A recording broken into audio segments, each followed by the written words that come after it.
Hi friends, welcome back to my channel.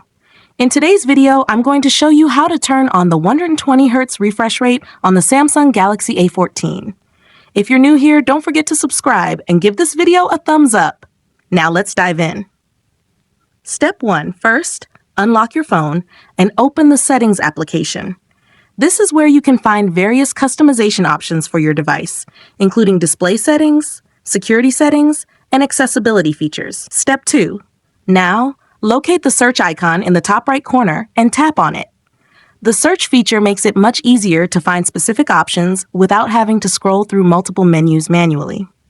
Step 3. In the search bar, type motion smoothness and wait for the results to appear. You'll see options related to display settings, such as the refresh rate, notification effects, and more.